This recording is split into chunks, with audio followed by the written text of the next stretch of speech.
Man moonshot. That was in the late 1960s. Apparently, Captain. So are we. What? Get it? Welcome to the 60s. Oh, oh, oh, oh, oh, oh. Oh, mama. After some space bullshit, the Enterprise ends up going back in time to Earth in the 60s. The Air Force picks up the Enterprise on their radar and sends an interceptor jet to investigate. Since the Enterprise can't risk being seen and disturbing the time stream, they decide to kidnap the pilot, a Captain John Christopher. They saved him because his ship was being destroyed. By them. They're the good guys, I swear! Captain Christopher is confused by everything on the Enterprise. He's shocked at what the future looks like. The aliens! The technology! The equal opportunity military careers? A woman? Crewman. James Kirk, space feminist. I never have believed in little green men. Neither have I. Lieutenant Commander Spock. Captain? Now that Christopher has seen everything, he's a security risk. Spock runs a Google search on Christopher and discovers he's not directly involved with any significant historical event, and so his absence won't disrupt their time stream. Kirk tells Christopher he can't be allowed to leave to ever see his wife or daughters again in order to keep Christopher from blabbing about all the future stuff he's seen. Christopher's rightfully pissed. See, this never made any sense to me personally. Like, couldn't they just wipe his memory? Like, couldn't Spock just mind meld with him and erase the memories of being on the Enterprise? I don't know. Anyway, while all this is going on, Scotty is hard at work trying to fix the engine so they can hopefully unfuck their situation. Essentially dead in the water in the Earth's atmosphere, the Enterprise is vulnerable to being exposed. And you don't want us exposing ourselves. After double-checking the historical records, Spock finds that while Christopher isn't important to Earth's history, haha, loser, his son will be. Christopher says he doesn't have a son, and Bones points out that he doesn't have one yet. So basically, they have to return Christopher to his wife so they can... So now begins the heist portion of the episode where Kirk and Sulu beam down to the space base, rhymes, to steal back the footage of the Enterprise that Christopher took with his plane's camera and destroy all evidence that they were ever there. Kirk, being a master of stealth, is discovered almost immediately by a guard. He starts messing with the communicator and gets himself beamed up by accident. Boy, the crew of the Enterprise is batting 1,000 today. 10 minutes into Ponfar and Chill and he gives you this look. Okay, Kirk, we need to talk about this Venusian Aikido or whatever the f*** your fighting style is. What is this, the one-man version of Get Help? Get help!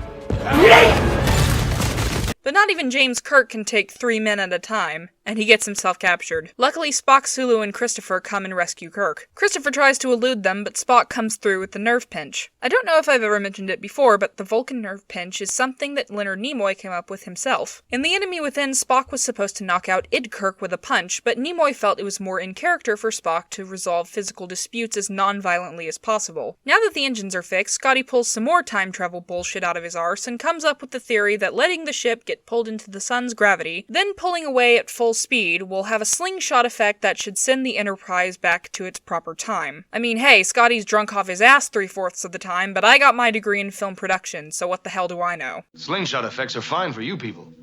How do you propose to return the sergeant and me? Well, we're going to keep you, of course. No, I'm kidding. They do more time travel bullshit and somehow transport Christopher and the other guy into their own bodies minutes before the Enterprise is spotted, and no one is any the wiser.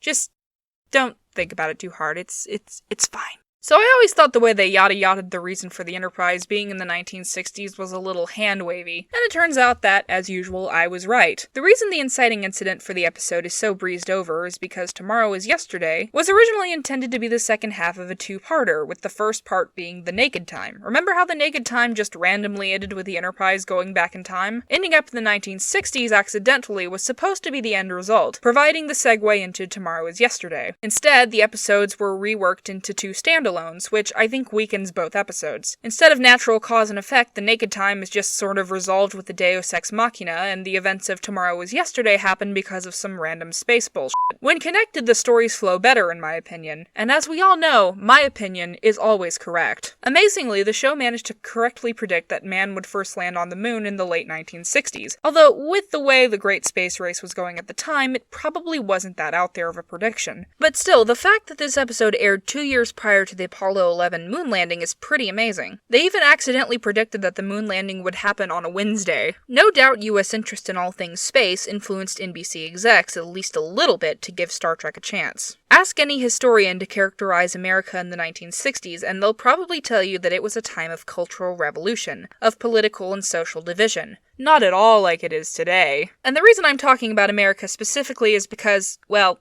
A, I am American, and B, Star Trek was an American-made show, informed by the point of view of Americans at the time. Star Trek was made with the express purpose of reframing American current events and issues as science fiction parables. The average US citizen, be they interested in politics or not, may learn something by watching an episode of Star Trek without even realizing it. There's not really a lesson to be learned in this episode, like racism is bad or the Vietnam War is bad, but what it represents is self-reflection. This is an episode made for people in the 1960s about people from the future looking back on the 1960s. One has to wonder what people in the 23rd century will think when they read about us in their history. All I know is the unit on 2020 is going to be one hell of a chapter.